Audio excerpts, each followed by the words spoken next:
नमस्कार, मैं हूं रितेश कुमार गौतम। स्वागत है आपका हमारे खास कार्यक्रम जनता सरकार में, जिसमें हम बात करेंगे सत्ता के सिंहासन से लेकर जनता के सरोकार तक। साथ ही हम आपको बताएंगे प्रदेश सरकार की हर उस योजना के बारे में जिसका सीधा संबंध हरियाणा की जनता से है, जो योजनाएं प्रदेश के विकास को नई गति प्रदान करेंगी और हरियाणा की जनता का चहुमुखी विकास भी करेंगी, ताकि प्रदेश की जनता तरक्की की राह पर आगे बढ़े और हरियाणा प्रदेश निरंतर उन्नति की नई ऊंचाइयों को छूता हुआ प्रगतिशील रहे। तो अगले 30 मिनट तक बने रहिए हमारे साथ और देखते रहिए जनता सरकार।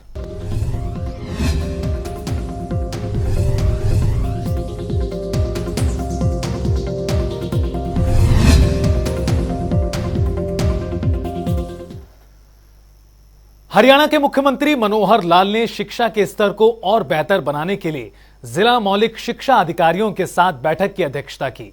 इस मीटिंग के दौरान मुख्यमंत्री ने अधिकारियों को निर्देश दिए कि पीपीपी डाटा में दर्ज 6 से लेकर 18 वर्ष आयु के बच्चों को ट्रैक करें, ताकि उन्हें आसानी से शिक्षा हासिल कराई जा सके। देखिए रिपोर्ट। हरियाणा के मुख्यमंत्री मनोहर लाल की ओर से प्रदेश में शिक्षा के स्तर को सुधारने और गुणवत्ता परक शिक्षा प्रदान करने के निरंतर प्रयास किए जा रहे हैं, ताकि प्रदेश के विकास को और गति प्रदान की जा सके। इस कड़ी में बुधवार को मुख्यमंत्री मनोहर लाल की अध्यक्षता में जिला मौलिक शिक्षा अधिकारियों डीईओ के साथ मीटिंग हुई। बैठक में सीएम ने बताया कि सरकार ने हरियाणा को जीरो ड्रॉप आउट राज्य बनाने का लक्ष्य निर्धारित किया है। साथ ही उन्होंने सभी जिला मौलिक शिक्षा अधिकारियों को पीपीपी डाटा में दर्ज 6 से 18 वर्ष आयु के बच्चों को ट्रैक करने के भी निर्देश दिए, ताकि अगर कोई बच्चा किसी सरकारी या निजी स्कूल, गुरुकुल, मदरसे में नामांकित नहीं है तो उसे शिक्षा प्रदान करने के लिए प्रयास किए जा सके। मीटिंग में मुख्यमंत्री मनोहर लाल ने बताया कि हर बच्चा स्कूली शिक्षा ग्रहण करे और यही सरकार का प्राथमिक उद्देश्य है। उन्होंने कहा कि बच्चे अच्छे नागरिक बने और राष्ट्र निर्माण में अपना योगदान दें। इसके लिए बच्चों और शिक्षक का अनुपात सही होना चाहिए। तो वहीं मुख्यमंत्री ने कहा कि वर्तमान सरकार बच्चों की शिक्षा के साथ साथ हर प्रकार से उनकी चिंता कर रही है, ताकि उनकी नींव मजबूत बन सके। इसलिए बच्चों को स्कूल तक आने जाने में किसी प्रकार की कठिनाई नहीं होनी चाहिए। इसके लिए सरकार ने योजना बनाई है। गांव से 1 किलोमीटर की दूरी से अधिक पर स्थित स्कूलों में आने जाने के लिए सरकार की ओर से बच्चों को परिवहन की सुविधा प्रदान की जाएगी। सीएम मनोहर लाल ने बताया कि इसके लिए प्रत्येक स्कूल में एक शिक्षक को स्कूल ट्रांसपोर्ट ऑफिसर के रूप में नामित किया जाए, जिसका कार्य ऐसे बच्चों के साथ समन्वय स्थापित करना होगा जिन्हें परिवहन सुविधा की आवश्यकता है। इस प्रकार ब्लॉक स्तर पर भी एक स्कूल ट्रांसपोर्ट ऑफिसर यानी एसटीओ नामित किया जाए, जो ब्लॉक में स्थित स्कूलों के एसटीओ के साथ समन्वय स्थापित कर परिवहन की सुविधा सुनिश्चित करने का कार्य करे। इसके साथ ही बैठक में मुख्यमंत्री मनोहर लाल ने डीईओ को निर्देश देते हुए कहा कि एमआईएस पोर्टल पर सभी विद्यार्थियों का डाटा निरंतर अपडेट करें, जिसके बाद डीईओ ने मुख्यमंत्री को अवगत कराया कि दूसरे राज्यों से काम की तलाश में यहाँ आए या ईंट भट्टों आदि व्यवसायों में काम करने वाले परिवारों के करीब 3000 बच्चे ऐसे हैं जिनका आधार कार्ड नहीं बना हुआ है। इस कारण उनका डाटा एमआईएस पर अपडेट नहीं किया जा सकता। उन्होंने कहा कि उनके जन्म तिथि का कोई दस्तावेज उपलब्ध नहीं है, न ही उनके अभिभावकों के पास दस्तावेज हैं जिससे आधार कार्ड बनाया जा सके। वहीं मुख्यमंत्री मनोहर लाल ने बच्चों को बड़ी राहत देते हुए बताया कि राज्य के स्कूलों में दाखिला ले चुके ऐसे अप्रवासी परिवारों के बच्चों का आधार कार्ड बनाया जाएगा।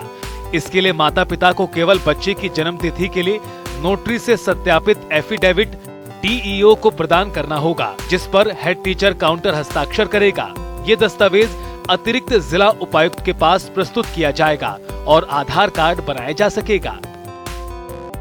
इसके बाद बैठक में मुख्यमंत्री ने बताया कि राष्ट्रीय शिक्षा नीति 2020 के अनुरूप बचपन से ही बच्चों की बुनियाद सुदृढ़ करने के लिए सरकार ने 4000 आंगनबाड़ियों को बाल वाटिका में परिवर्तित किया है, जहां बच्चों को खेल खेल में शिक्षा प्रदान की जा रही है। उन्होंने कहा कि अब राज्य सरकार की योजना है कि जो बाल वाटिकाएं स्कूल परिसर में स्थित हैं, उनकी जिम्मेवारी स्कूल की होगी, ताकि बच्चों को और बेहतर शिक्षा मिल सके।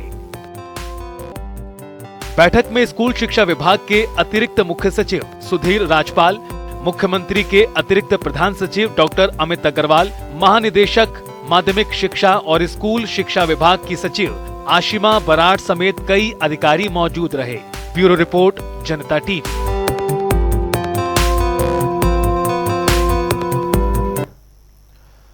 तो वहीं हरियाणा के मुख्यमंत्री मनोहर लाल ने आज युद्ध कला में पारंगत वीरांगना झलकारी बाई जी की जयंती पर ट्वीट कर उन्हें नमन किया।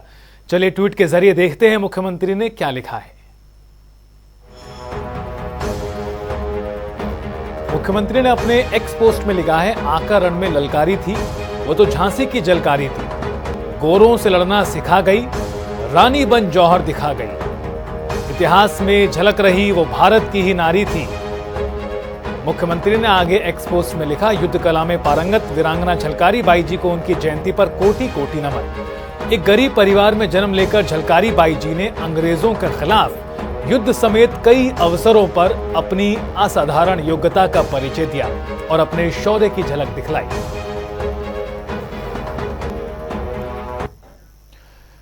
खास पेशकश में आगे बढ़ते हैं। पारदर्शिता के साथ काम कर रहे हरियाणा के मुखिया मनोहर लाल ने करीब 9 सालों में हरियाणा की तकदीर और तस्वीर दोनों को बदलने का काम किया है। आज हरियाणा की छवि देश के अग्रणी राज्यों में होती है, क्योंकि यहां के मुख्यमंत्री मनोहर लाल ने साबित कर दिया कि राजनीति में रहते हुए समाज की भलाई के लिए व्यापक तरीके से कार्य किया जा सकता है, जिससे आम जनमानस तक लाभ पहुंच सके। देखिए मनोहर सरकार के करीब 9 साल के विकास कार्यों से जुड़ी ये खास रिपोर्ट।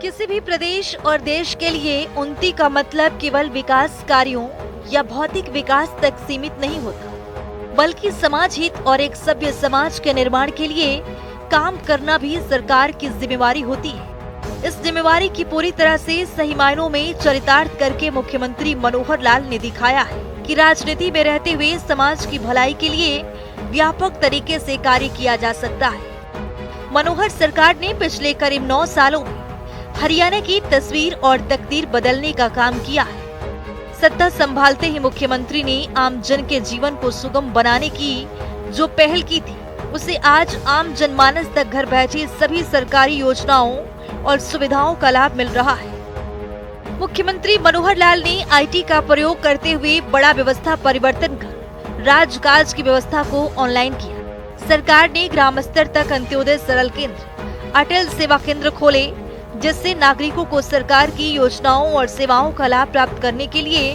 दफ्तरों के चक्कर लगाने से मुक्ति मिली। आज इन केंद्रों के माध्यम से प्रदेशवासियों को 50 से अधिक विभागों की 680 से अधिक योजनाएं और सेवाएं मुहैया करवाई जा रही है। इतना ही नहीं, सामाजिक परिवेश में परिवार एक इकाई होता है, इसीलिए परिवार की पहचान के लिए मुख्यमंत्री ने परिवार पहचान पत्र एक महत्वाकांक्षी योजना शुरू की है।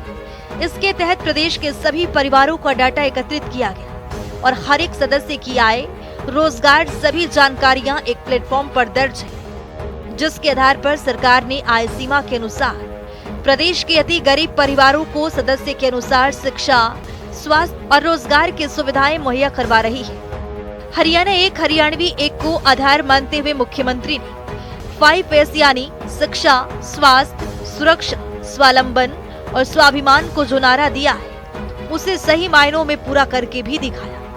हमने जो बहुत उपलब्धियां की हैं, कुछ जो चीजें ऐसी हैं जो जनता में बुराई के नाते देखी जाती हैं, उनको प्रहार किया और जनहित में जो अच्छी बातें करनी है, उसको हमने आगे भी बढ़ाया।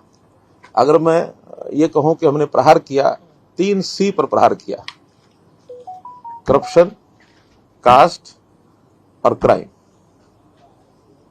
3 चीजों पर हमने प्रहार किया है और लगातार चल रहा है, क्योंकि विषय ऐसे हैं कि जो एक दिन में समाप्त नहीं हो सकते, चाहे वो क्राइम हो, चाहे वो करप्शन हो, चाहे वो कास्ट ओरिएंटेड सारा जो सिस्टम बना होता वो हो। और इसी प्रकार से हमने 5S को प्रमोट किया हमेशा, शिक्षा, स्वास्थ्य, सुरक्षा, स्वावलंबन और स्वाभिमान। इन 5 चीजों को हमने लगातार प्रमोट किया है। बाकी तो इनके नीचे आने वाले अनन्य कार्यक्रम, अनन्य विभाग, उनकी अपनी योजनाएं, वो सब चलते हैं, लेकिन मोटे रूप से हमने लगातार अपनी इस विचारधारा के आधार पर अपनी सारी रणनीति बनाई है। प्रदेश में शिक्षा के स्तर को ऊंचा उठाने के लिए राज्य सरकार ने आमूलचूल परिवर्तन किए हैं। साल 2014 के बाद से लगातार शिक्षा क्षेत्र के लिए बजट में वृद्धि की और स्कूलों में अच्छा स्टाफ और अन्य सुविधाएं उपलब्ध करवाने पर बल दिया ताकि बच्चों को बेहतर शिक्षा मिल सके। कोविड-19 के दौरान बच्चों की शिक्षा प्रभावित न हो, इसके लिए सरकार ने डिजिटल माध्यम से कक्षाएं लगाई, साथ ही स्कूलों में मजबूत इंफ्रास्ट्रक्चर विकसित किया और निजी स्कूलों की भांति सरकारी क्षेत्र में भी अच्छी शिक्षा मिली। इसके लिए संस्कृति मॉडल स्कूल स्थापित किए गए। हरियाणा पहला ऐसा राज्य बना है जिसने आईटी के युग में 10वीं से 12वीं कक्षा के विद्यार्थियों को लगभग 5 लाख मुफ्त टैबलेट प्रदान किए हैं ताकि बच्चे आज के युग के साथ आगे बढ़ सके। राष्ट्रीय शिक्षा नीति 2020 को राष्ट्रीय लक्ष्य यानी वर्ष 2030 से पहले वर्ष 2025 में हरियाणा में पूर्ण रूप से लागू करने का निर्णय राज्य सरकार ने लिया है और 2025 तक ऐसा करने वाला हरियाणा देश का पहला राज्य बनेगा। प्रदेश के नागरिकों को बेहतर स्वास्थ्य सुविधाएं मुहैया करवाने के लिए मुख्यमंत्री मनोहर लाल के नेतृत्व में पिछले लगभग 9 सालों में सरकार ने स्वास्थ्य के आधारभूत ढांचे को सुदृढ़ किया, गांव स्तर तक हेल्थ सेंटर स्थापित किए ताकि हर नागरिक को इलाज की सुविधा सुगमता से मिल सके। चिकित्सकों की संख्या बढ़ाने के लिए भी सरकार ने कई कदम उठाए। साल 2014 में जहां प्रदेश में केवल 700 एमबीबीएस की सीटें थी, राज्य सरकार ने पिछले 9 सालों के दौरान नए मेडिकल कॉलेज खोलकर एमबीबीएस की सीटें को 1835 तक लाने का काम किया है। इतना ही नहीं, मुख्यमंत्री के विजन के अनुरूप हर जिले में एक मेडिकल कॉलेज स्थापित होने से एमबीबीएस की सीटों की संख्या 3000 तक पहुंच जाएगी। इतना ही नहीं, प्रदेश में नए नर्सिंग कॉलेज भी स्थापित किए जा रहे हैं। मुख्यमंत्री मनोहर लाल कहते हैं कि एक बेटी के पढ़ने से उनके परिवार की कई पीढ़ियां शिक्षित हो जाती है। इसी वाक्य को धरातल पर उतारते हुए प्रधानमंत्री नरेंद्र मोदी की ओर से शुरू किए गए बेटी बचाओ बेटी पढ़ाओ अभियान को सामाजिक संस्थाओं के सहयोग से वर्तमान राज्य सरकार ने भ्रूण हत्या पर अंकुश लगाया, जिसका नतीजा ये हुआ कि प्रदेश में लगातार लिंगानुपात में बेहतर सुधार हुआ। इसी दिशा में आगे बढ़ते हुए मुख्यमंत्री मनोहर लाल ने महिलाओं को स्थानीय सरकारों में और अधिक अधिकार देने के लिए पंचायती राज संस्थाओं में महिलाओं को 50% आरक्षण दिया। इतना ही नहीं, पुलिस में भी महिलाओं की संख्या को 15% तक ले जाने का सरकार का लक्ष्य है। प्रदेश में महिलाओं की सुरक्षा की ओर विशेष ध्यान देते हुए उनके खिलाफ अपराधों से निपटने के लिए सरकार ने राज्य में 33 नए महिला थाने और 239 महिला हेल्प डेस्क स्थापित किए गए हैं। मुख्यमंत्री ने सत्ता संभालते ही प्रदेश के अति गरीब परिवारों और नागरिकों के उत्थान का जो संकल्प लिया था, उसे पूरा भी किया। किसी भी व्यक्ति को मुफ्त में कुछ देने की प्रथा के विरुद्ध उन्हें स्वावलंबी बनाने के विजन के अनुरूप मुख्यमंत्री के मार्गदर्शन में सरकार ने मुख्यमंत्री अंत्योदय परिवार उत्थान योजना को लागू किया, जिसके तहत प्रदेश के ऐसे अति गरीब परिवार जिनकी पारिवारिक आय 1 लाख रुपए से भी कम है, उनकी आर्थिक उत्थान का लक्ष्य निर्धारित किया। सरकार के सतत प्रयासों के फलस्वरूप बैंकों के जरिए आज लगभग 50,000 लोगों को ऋण उपलब्ध करवाया गया है, जिससे लोगों ने स्वरोजगार स्थापित किए हैं। ये लोग आज 15,000 रुपए से 20,000 रुपए प्रति माह आय अर्जित कर अपने परिवार को संभाल रहे हैं। इन 9 सालों में मुख्यमंत्री मनोहर लाल के नेतृत्व में राज्य सरकार ने समाज कल्याण और नागरिकों के उत्थान के लिए जितनी भी योजनाएं और कार्यक्रम चलाए हैं, उतनी शायद पहले किसी भी सरकार ने शुरू नहीं की। 2014 के बाद से वर्तमान सरकार के कार्यकाल के दौरान राज्य ने हर क्षेत्र में जितनी तेज गति से प्रगति की है, इस राह में प्रदेशवासी भी एक नए हरियाणा का गवाह बने हैं। आज समाज का हर वर्ग सरकार की कार्यप्रणाली, नीति निर्माण और पात्र नागरिकों को योजनाओं का लाभ सुनिश्चित करने की प्रतिबद्धता से आश्वस्त नजर आता है। स्पेशल डेस्क जनता टीवी।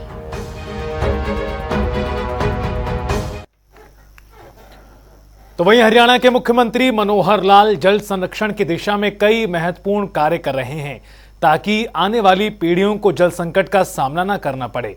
इन सबको ध्यान में रखते हुए मुख्यमंत्री मनोहर लाल ने पानी का सही उपयोग करने के लिए प्रदेश के नागरिकों से आह्वान किया, तो वहीं पानी के संग्रह के साथ साथ उसके प्रबंधन के लिए भी काम करने की अपील की। देखिए।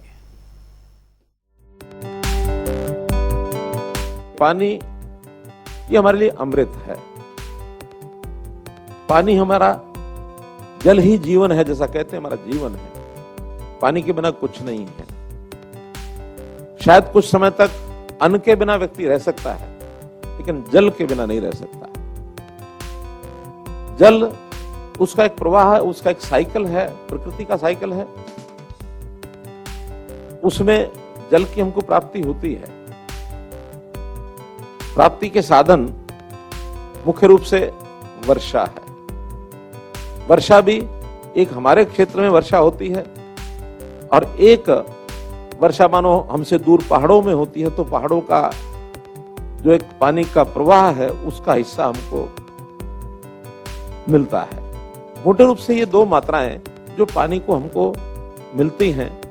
अब उसके बाद उसका संग्रह होता है। संग्रह होता है, डैम्स में संग्रह होता है, फिर वो कहीं हमारे पॉन्ड्स हैं, हमारी झीलें हैं, रिचार्ज होकर के भूगर्भ में जाता है। तो जमीन के अंदर भी पानी का एक बहुत बड़ा संग्रह का भंडार है।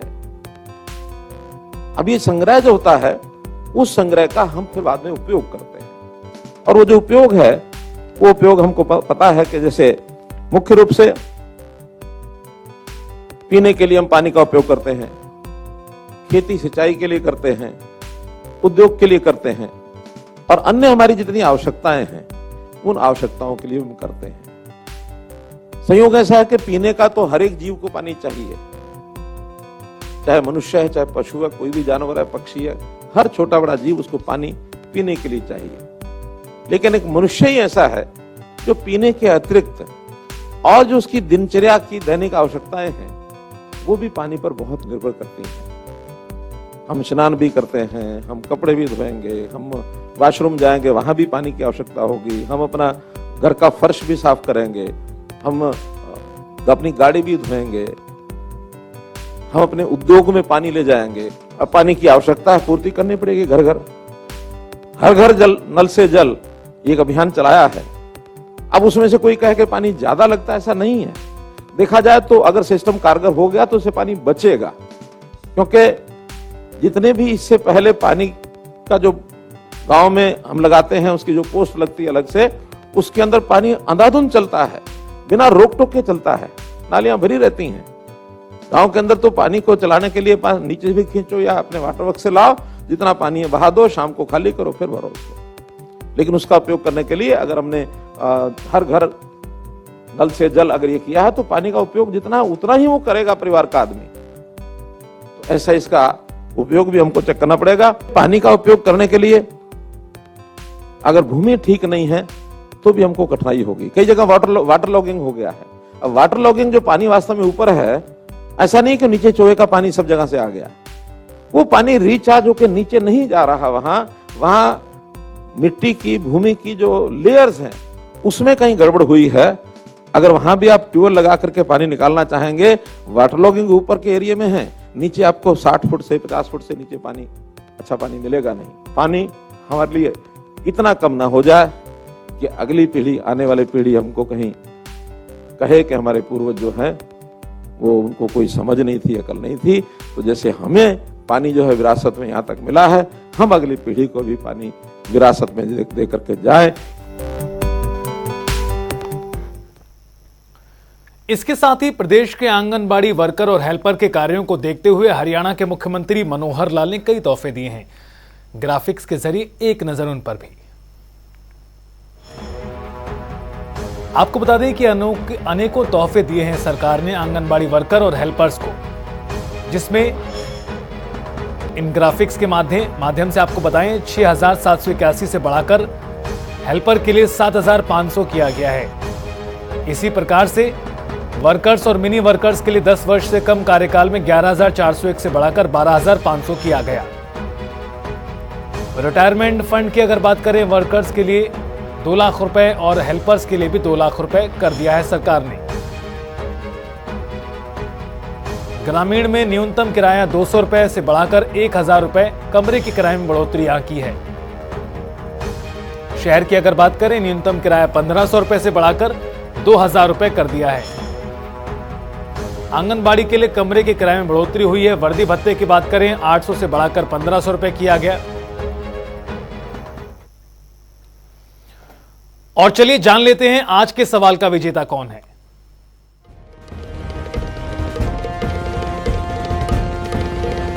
तो बात अब आज के विजेता की। जैसा कि आप जानते हैं, हर रोज एक नया सवाल पूछते हैं, सही जवाब देने वाले के नाम और तस्वीर अपने टेलीविजन स्क्रीन पर दिखाते हैं, साथ ही उसको उपहार भी देते हैं। तो चलिए अब जान लेते हैं कल का हमारा सवाल क्या था और कौन है इसका विजेता। कल का हमारा सवाल था कि हरियाणा में सक्षम युवा योजना कौन से साल में लागू किया गया था। इसका सही जवाब है बी, साल 2016। ढेरों जवाब आए, लेकिन आज के हमारे विजेता हैं अर्चना गोयल। अर्चना, आपको बहुत बहुत बधाई। तो फिर पूछेंगे आज का सवाल, देखते रहिए जनता टीवी।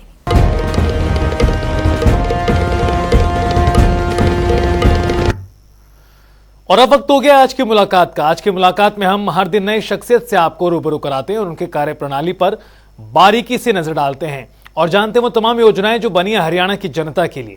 ऐसी शख्सियत से जनता टीवी ने खास बातचीत की। इनका नाम है दीपिका सारसर, जो कि हिसार से जिला समाज कल्याण अधिकारी के पद पर काबिज हैं। सुनिए।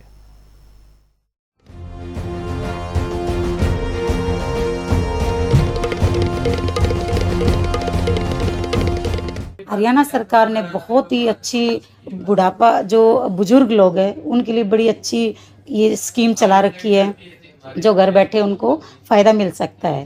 पहले हरियाणा सरकार मैनुअल फॉर्म वगैरह भरवाती थी तो उनको फ़ायदा मिल जाता था। अब हरियाणा सरकार ने जैसे 26 अप्रैल 2022 से अब ऑनलाइन कर दिया है। उसमें जो फैमिली आईडी होती है, फैमिली आईडी से इनका डाटा उठाती है और जैसे ही डाटा उठाती है, जैसे पहले क्रिड के पास जाता है जिसको हम प्रोएक्टिव बोलते हैं।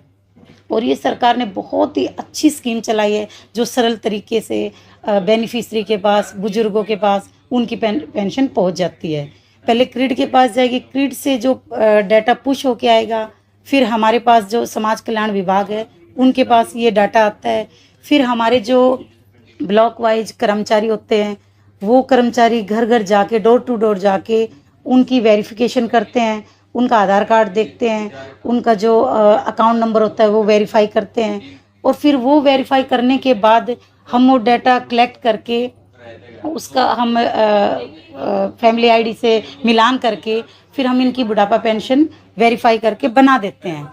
फिर उसके 60 दिन के बाद ये प्रोसेस है कि 60 दिन के बाद उनकी अकाउंट में पैसे आ जाते हैं। बुढ़ापा पेंशन 2750 रुपये मिलती है जी, और अब आने वाले 1 जनवरी 2024 से 3000 रुपये हो जाएगी। ये 60 साल जो हो चुका और 60 साल से जो ऊपर है उन लोगों को ये फ़ायदा मिलता है। हरियाणा सरकार ने बुढ़ापा पेंशन बहुत ही अच्छी स्कीम चलाई हुई है और मैं सभी बुजुर्ग से ये रिक्वेस्ट करूँगी कि जिनकी भी 60 साल उम्र हो चुकी है वो इस स्कीम का ज़्यादा से ज़्यादा फ़ायदा उठाए, अपने डॉक्यूमेंट्स कंप्लीट करके रखे, फैमिली आईडी में अपनी फैमिली जो इनकम है वो वेरीफाई करवा के रखे, ताकि हर किसी बुजुर्ग को इस स्कीम का लाभ प्राप्त हो सके और वो किसी चीज़ का कठिनाई से सामना ना करना पड़े।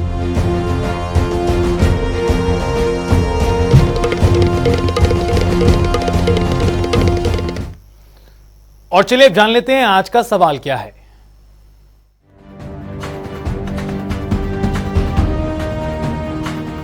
हर रोज की तरह हाजिर हूं आज का सवाल लेकर। जैसा कि आप जानते हैं, हर रोज एक नया सवाल पूछते हैं, सही जवाब देने वाले के नाम और तस्वीर अपने टेलीविजन स्क्रीन पर दिखाते हैं, साथ ही उसको उपहार भी देते हैं।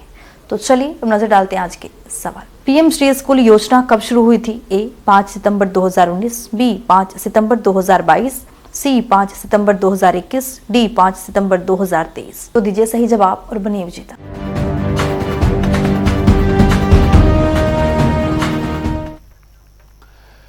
तो इस खास कार्यक्रम के जरिए हमारा मुख्य उद्देश्य हरियाणा सरकार की जन कल्याणकारी योजनाओं की जानकारी और उसका लाभ प्रदेश के हर नागरिक तक पहुंचाना है, क्योंकि जब प्रदेश का हर नागरिक समृद्ध और खुशहाल होगा तभी प्रदेश विकास के पथ पर आगे बढ़ेगा। हमारे खास कार्यक्रम जनता सरकार में फिलहाल के लिए इतना ही। आप देखते रहिए जनता टीवी।